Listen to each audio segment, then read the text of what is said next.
Hey guys, it's Nikki from Still Moments Nursery, and I thought I'd quickly show you how I clean my Maxine mop brushes that I've used for my Genesis heat set paints. They've become a bit filled up with paint, so to prolong their life I like to give them a clean every sort of couple of months or so. So I've got 3 here that I need to clean today. I've got the little 1/4 inch. I use this for my creases, so this one is actually a dry brush, but I'm going to get rid of all that paint colour that's on that. Then I've got a green 1/2 inch Maxine mop. I need to clean that out and see if I can get that back to a nice white bristles. And my 3/4, which I use for pouncing. It's just getting a little bit filled with paint, sort of just around this metal bit here. So I like to clean that out just so it doesn't build up and actually disconnect from the wooden handle.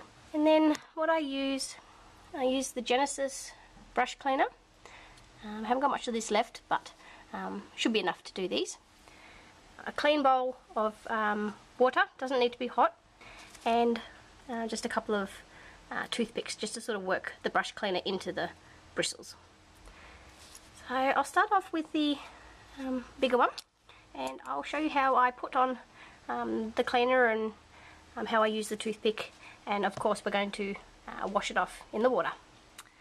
Okay, I'll get started, guys. So, my brush cleaner, and I grab one of my toothpicks.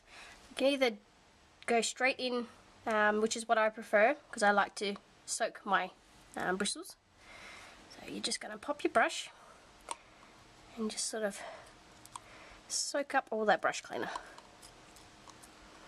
You don't want to actually mix in this jar, because you don't want any of the paint to actually go into your brush cleaner. So once you sort of have enough on, just dribble a bit off.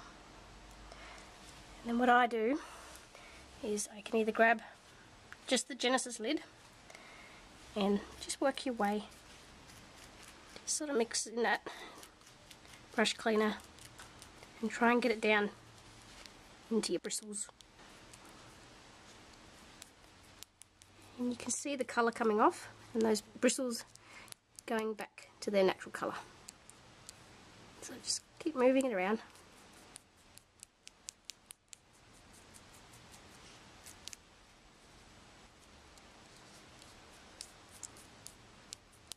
And I'll probably do this maybe 2 or 3 times, depending on how dirty my brushes are. But just prolongs the life and makes the bristles stand back on end, so you get that nice effect when you're pouncing your vinyl and your paint.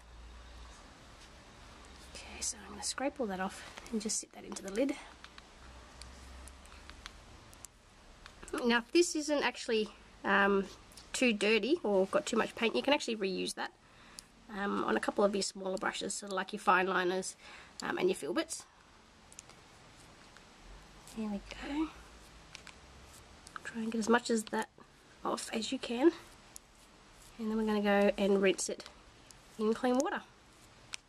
And then with your water, again, your toothpick, and you just want to just sort of rinse that out.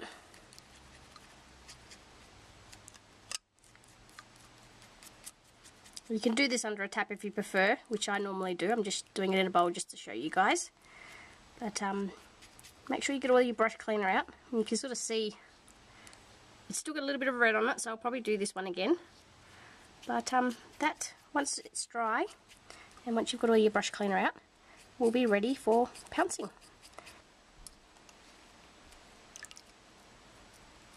You can sort of see, if you rub it with your fingers a little bit and you get the soapy, it means you haven't actually got all of your brush cleaner out, so you can just use your fingers and just sort of wash it out. This is again the reason why I use the tap, because the pressure of the water will actually help to get all of that out.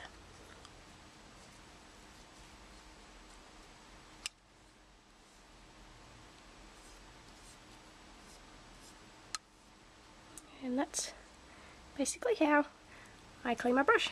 And that's, as you can see, it's nice and sort of clean. Again, I will do that again just to sort of get that red out. But all the bristles are nice and straight, they're not bent. And once that is dried, you can reuse it for your pouncing.